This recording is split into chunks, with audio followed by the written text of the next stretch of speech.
Hello students, आप सभी का स्वागत है आपके अपने YouTube channel A to Z NCERT facts में। NTPC topic wise previous year GK का जो हमारा भारतीय इतिहास का 1000+ क्वेश्चन का MCQ रेलवे प्रीवियस ईयर खास करके एनटीपीसी में आए हुए सवालों का जो सीरीज चल रहा था उसका आज हमारा चौथा वीडियो है। पहले 3 वीडियो हम लोग बहुत तेजी से बनाए हैं, जिसमें पहला वीडियो आपका प्राचीन भारत से है, दूसरा वीडियो प्राचीन भारत के कला और साहित्य से है और तीसरा वीडियो मध्यकालीन भारत संपूर्ण से है। लेकिन चौथा वीडियो से हम लोग थोड़ा कम करेंगे, क्योंकि जो आधुनिक भारत है आपका उसमें से 500 से ज़्यादा सवाल है केवल आधुनिक भारत में। तो आधुनिक भारत में 500 से ज़्यादा है, इसीलिए हम लोग इसे कम करेंगे और कम छोटे वीडियो के माध्यम से आपको प्रोवाइड किया जाएगा जल्दी, ताकि आपका पूरा भी हो सके और ज़्यादा आपको बोर भी ना लगे। तो ये आज का हमारा जो टॉपिक है, इसमें आज हम लोग आधुनिक भारत का इतिहास शुरू करने वाले हैं, जिसमें जो सवाल जो आज का होगा, यूरोपीय कंपनियों का आगमन से जितने भी सवाल आए हैं वे सभी सवाल शामिल किए जाएंगे। लगभग 20+ क्वेश्चन आपको मिलेंगे। तो चलिए बगैर देरी किए हुए हम लोग शुरू करते हैं आज का पहला सवाल इस टॉपिक का। तो ये टॉपिक से आज का पहला सवाल हम लोग देखते हैं क्या है। तो पहला सवाल आपका ये 449वां नंबर के बारे में थोड़ा सा बता दें कि ये नंबर इसलिए क्योंकि 448 तक आपका हो चुका है मध्यकालीन और प्राचीन भारत में। आज हम लोग देखने वाले हैं आधुनिक भारत। तो आधुनिक भारत का ये पहला क्वेश्चन कौन सा है। 1498 में वास्को डी गामा कहाँ पहुंचा था। गोवा, कोचीन, सूरत या कालीकट। तो कहाँ पहुंचा था ये आदमी, इसको हम लोग देखते हैं। तो वास्को डी गामा कहाँ पहुंचा था, तो वो पहुंचा था कालीकट। कालीकट जो है वो गोवा का ही एक तट है। तो वास्को डी गामा एक पुर्तगाली नाविक था। अब्दुल मनीद नामक गुजराती पथ प्रदर्शक की सहायता से 1498 में कालीकट नामक बंदरगाह पर पहुंचा था। कालीकट में जमेरिन ने उसका स्वागत किया और 1502 में वास्को डी गामा ने पुनः भारत की यात्रा की। तो भारत की दोबारा यात्रा वास्को डी गामा ने कब की, तो 4 साल बाद, यानी 1498 में 4 जोड़ दीजिए तो 1502 में किया। अगला सवाल है पश्चिम बंगाल का पहला सवाल है आपके सामने। क्या कहता है, बंगाल का पहला अंग्रेजी कारखाना 1651 में किस नदी के तट पर स्थापित किया गया था। स्वर्णरेखा, सोन, हुगली या दामोदर। तो बंगाल का पहला कारखाना के बारे में पूछा गया अंग्रेजी कारखाना, तो इसका सही जवाब क्या हो जाएगा, तो ये हुगली हो जाएगा। इसके बारे में हम लोग डिटेल देख लें। तो देखिए, बंगाल में अंग्रेजों का सबसे पहला व्यापारिक छूट मिला कब, 1651 में। अब 1651 में बंगाल का सूबेदार कौन था, तो सूबेदार शाह शुजा, जो कि शाहजहां का दूसरा बेटा, ने फरमान जारी कर कंपनी को 3000 रुपया वार्षिक कर के बदले बंगाल, बिहार और ओडिशा में व्यापार करने का विशेष अधिकार दिया। शाह शुजा की अनुमति से बंगाल में पहला कारखाना 1651 में हुगली नदी के किनारे स्थापित किया गया। अंग्रेज अधिकारी ब्रिजमैन को इस कारखाने का यानी इस फैक्ट्री का प्रधान नियुक्त किया गया था। तो पहला कारखाना 1651 में हुगली नदी के किनारे ब्रिजमैन के हेड में। अगला सवाल आपके सामने, भारत के पूर्वी तट पर इनमें से किस स्थान पर अंग्रेजों ने 1611 में अपना पहला कारखाना खोला। तो पहला कारखाना पूर्वी तट पर कहाँ खोला, मद्रास, मसूलीपट्टनम, तूतीकोरिन या यानम। तो इनमें से कौन सा जगह में 1611 में पहला कारखाना खोला गया है, तो वो पहला कारखाना खोला गया है कहाँ, तो मसूलीपट्टनम। ये चीज़ आपको कभी कभी ये वर्ड भी लिखा हुआ रहेगा, मछलीपट्टनम भी लिखा हुआ रहेगा। तो जो भी लिखा हुआ रहे आपको सही टिक करना है। तो पूर्वी तट में 1611 में मसूलीपट्टनम में अंग्रेजों का पहला कारखाना था। और सबसे पहले यूरोपीय शक्तियों में पहला आगमन किन लोग का हुआ, पुर्तगालियों का। और सबसे लास्ट 1961 में जाने वाले में भी कौन है, तो पुर्तगाली हैं। आने वाले भी और जाने वाले अंतिम कौन है, तो पुर्तगाली। अगला सवाल, भारत के लिए समुद्री मार्ग की खोज किसने की थी। Vasco da gamma, Ibn Battuta, Christopher Columbus या ह्वेनसांग। तो भारत के लिए समुद्री मार्ग की खोज करने का श्रेय जाता है किसको, वास्को डी गामा को। कब, तो 20 मई 1498 को कालीकट बंदरगाह में, कालीकट जगह में कब कटाबू नामक बंदरगाह पर पहुंचा और जो राजा स्वागत किया उसका नाम क्या था, तो जमेरिन था। तो एक पुर्तगाली नाविक वास्को डी गामा के द्वारा खोज किया गया। अब्दुल मनीद या अब्दुल मनिक नामक गुजराती पथ प्रदर्शक की सहायता से वहां तक पहुंचा। अगला सवाल है, भारत के समुद्री मार्ग की खोज पहली बार किसने की, पुर्तगालियों ने, फ्रांसीसियों ने, अंग्रेजों ने, डचों ने। तो सही जवाब क्या हो जाएगा, सही जवाब पुर्तगालियों ने। और पुर्तगाली में कौन, वास्को डी गामा, 20 मई 1498। और अमेरिका के समुद्री मार्ग की खोज 1492 में कोलंबस ने किया था। अगला सवाल है, गोवा को पुर्तगाल से स्वतंत्रता किस वर्ष प्राप्त हुई, 1960, 63, 61 या 62।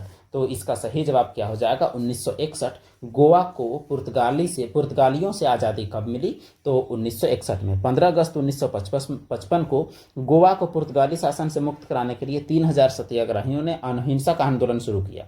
और ये 1961 में पूरा हुआ कि गोवा, दमन दीव को मुक्त करा दिया गया पुर्तगालियों से। और इसके लिए भारत सरकार को जो ऑपरेशन चलाना पड़ा उसे ऑपरेशन विजय का नाम दिया गया। अब इन तीनों को शामिल करके उस दौरान एक केंद्र शासित प्रदेश बनाया गया और 30 मई 1987 को गोवा भारत का 25वां राज्य बना। अगला सवाल आपके सामने, पुर्तगालियों द्वारा गोवा पर कब्जा कब किया गया था? 1605, 1590, 1510, 1485। तो इसका सही जवाब क्या है? तो 1510 में पहली बार कब्जा किया गया था। हालांकि इन लोग आया 1498 में, लेकिन कब्जा कब हुआ? 1510 ईस्वी में। और पुर्तगाली वायसराय अल्फांसो डी अल्बुकर्क ने 1510 में बीजापुर के सुल्तान यूसुफ आदिल शाह को हराकर गोवा को अपने कब्जे में कर लिया था। तो किसको कौन हराया? अल्फांसो डी अल्बुकर्क और बीजापुर के सुल्तान यूसुफ आदिल शाह को हराकर गोवा को अपने कब्जे में किया था, याद में।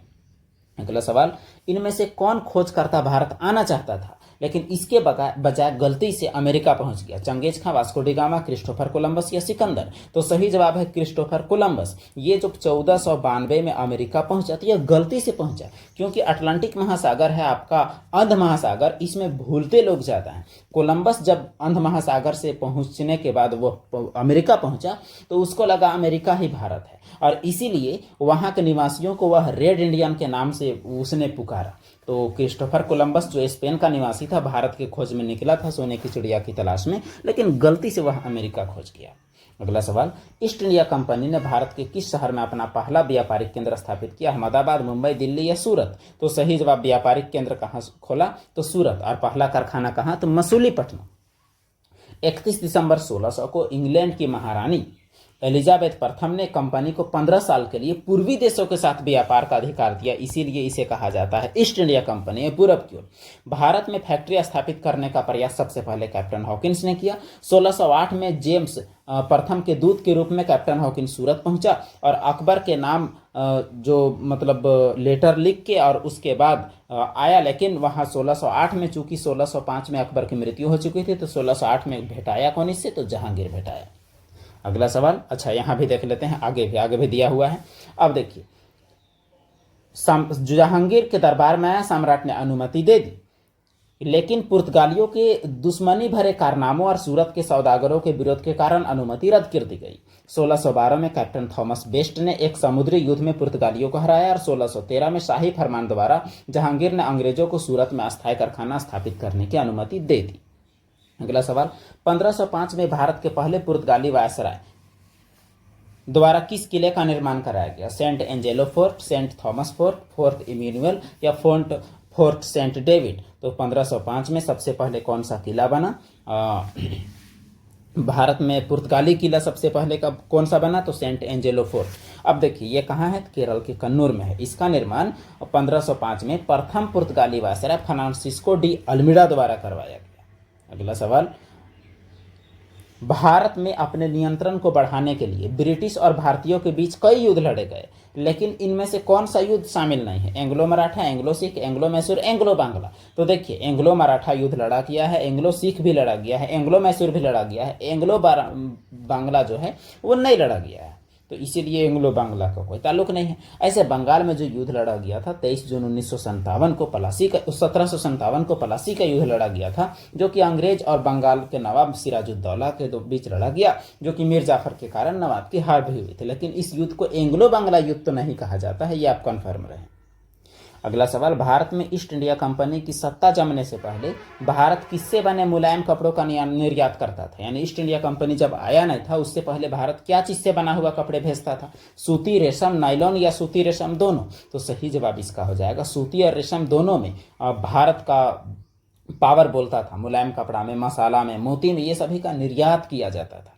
अगला सवाल, अंग्रेजी ईस्ट इंडिया कंपनी ने खुद को भारत में किस दौरान स्थापित किया? तो ईस्ट इंडिया कंपनी आपको पता है 1600 में बना, वो भारत आ गया 1608 में कैप्टन हॉकिंस के समय में। लेकिन बात यह है कि आपने आपको स्थापित कब किया? 1600, 1612, 41 से 45, 1701 से 10, 1721 से 28। तो असली स्थापित कब किया है? 1600 से 1612 के दौरान खुद को भारत में अंग्रेजी ईस्ट इंडिया कंपनी ने स्थापित कर लिया। अगला सवाल, अंग्रेजी ईस्ट इंडिया कंपनी को किस नाम से भी जाना जाता था? William company, John company, Lord company, Lawrence company? तो सही जवाब है इसे जॉन कंपनी के नाम से भी जाना जाता था। किस कंपनी को? अंग्रेजी ईस्ट इंडिया कंपनी को। अब देखिए, ईस्ट इंडिया कंपनी उन कंपनियों को बोलते हैं जो पूरब की ओर व्यापार करने आए थे। तो डच ईस्ट इंडिया कंपनी भी हो सकता है, अंग्रेजी भी हो सकता है, पुर्तगाली भी हो सकता है, इसीलिए यहाँ साफ साफ लिखा हुआ है अंग्रेजी ईस्ट इंडिया कंपनी। अगला सवाल, निम्न में से किस आंदोलन ने गोवा में पुर्तगाली राज को समाप्त करने के लिए महत्वपूर्ण भूमिका निभाई थी? गोवा मुक्ति, गोवा असहयोग, गोवा शांति मार्च, गोवा गुट निरपेक्ष। तो क्या होगा इसका सही जवाब? गोवा मुक्ति आंदोलन चलाया गया था, जिससे 1961 में गोवा को मुक्त किया गया और 1987 में गोवा को पूर्ण राज्य का दर्जा मिला और कैमा स्टेट तो 25वां स्टेट का दर्जा मिला। अगला सवाल, 1600 ईस्वी में भारत में व्यापार चौकियों की स्थापना करने के लिए किसने ईस्ट इंडिया कंपनी को अधिकार दिया? Elizabeth one, Elizabeth two, king George 5, king George 6। तो सही जवाब है महारानी एलिजाबेथ वन द्वारा 1600 ईस्वी में ईस्ट इंडिया कंपनी को चार्टर दिया गया, यानी अधिकार दिया गया कि आप पूरब की ओर इंडिया में व्यापार कर सकते हैं। मतलब इंग्लैंड की कोई और कंपनी भारत में व्यापार नहीं करेगी। स्वतंत्रता से पूर्व निम्न में से कौन सी एक फ्रांसीसी कॉलोनी नहीं थी? पुडुचेरी, पटना, सूरत या गोवा। तो फ्रांसीसी का कब्जा कहाँ नहीं था, ये आपसे पूछा गया है। तो देखिए, पुडुचेरी में था, बाकी ये तीनों जगह में नहीं था, इसीलिए यहां अगर नहीं कर देते हैं तब जाके ये सही होगा। इसीलिए अब क्या ही कहा जाए, ये तो सवाल थोड़ा सा बिल्कुल अलग है। तो यहां अगर देखा जाए तो यहाँ आपका ये सही होगा। हालांकि अगर गौर से आप देखेंगे थोड़ा डिटेल में, तो गोवा और पटना दोनों जगह पर तो कोई कॉलोनी नहीं था, तो आपका एक सूरत में आपका हो सकता है, लेकिन ये पुडुचेरी सबसे सटीक जवाब है। लेकिन सवाल तो आपका ये गलत है, फिर भी हमें सीखने का काम था हमारा। पुर्तगाली व्यापारी गोवा की भूमि पर पहली बार किस सदी में आए थे? 14वीं, 15वीं, 16वीं या 17वीं। तो किस सदी में आए थे? तो जवाब है आपका 16वीं सदी में। देखिए 1502 में, 1498 में तो आया कौन? तो एक नाविक आया रास्ता खोजने, लेकिन उसके बाद 1500 के बाद ही ना बाकी लोग आए, तो इसीलिए आपका 16वीं सदी हो जाएगा। 1510 में अल्बुकर्क आया, आदिल शाह सुल्तान को हराया और गोवा पर कब्जा कर लिया।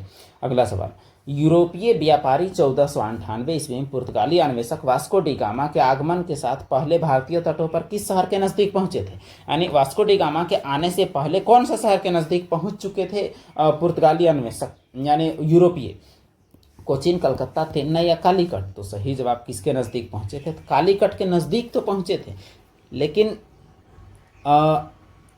यानी क्या बोलते हैं, बाकी जगहों पर कोई नहीं पहुंच पाया। अब देखिए, यूरोपीय व्यापारी 1498 में वास्को डी गामा के आगमन के साथ कहां पर पहुंचे थे? तो कालीकट में पहुंचे थे। हाँ, ऊपर हम लोग थोड़ा सा मिस्टेक किए कि इससे पहले का बात वो नहीं है, बल्कि ये है कि इसके साथ में कहां पर पहुंचे। तो जो वहां पहुंचेगा वास्को डी गामा, वहीं तो बाकी लोग पहुंचेंगे, कालीकट। भारत में पहली ब्रिटिश प्रेसिडेंसी की स्थापना कहाँ की गई? मुंबई, गोवा, सूरत और कोलकाता। तो इसका सही जवाब क्या हो जाएगा? तो पहली ब्रिटिश प्रेसिडेंसी की स्थापना सूरत में की गई। 1611 में कैप्टन मिडल्टन ने पुर्तगालियों के जहाजी बेड़े को परास्त किया और उसके बाद जहांगीर अंग्रेजों के बहादुरी से प्रभावित होकर 1613 में अस्थायी कारखाना स्थापित करने की मंजूरी दे दी। अब देखिए, यहाँ जो प्रेसिडेंसी है उससे आप लोग के सामने एक सवाल है, वो सवाल का जवाब आप जरूर दीजिएगा। औपनिवेशिक भारत में भारत में कितनी प्रेसिडेंसी थी, ये आपको बताना है। औपनिवेशिक भारत में प्रेसिडेंसी की संख्या आपको बताना है। तो देखते हैं कोई कमेंट कर पाते हैं या नहीं। तो चलिए, वीडियो देखने के लिए आप सभी का धन्यवाद। ऐसे कम ही हम लोग आधुनिक भारत को कवर करने का प्रयास करेंगे। 1000 क्वेश्चन हमारा टारगेट है, तो जरूर इसे हम लोग पूरा करेंगे। तो अगर आप चैनल में अभी तक नए हैं तो जरूर आप सब्सक्राइब करें और बाकी लोगों को शेयर करें। वीडियो को लाइक जरूर करें, कमेंट में आप जिसका जवाब भी बताएं और वीडियो का फीडबैक भी दें। धन्यवाद।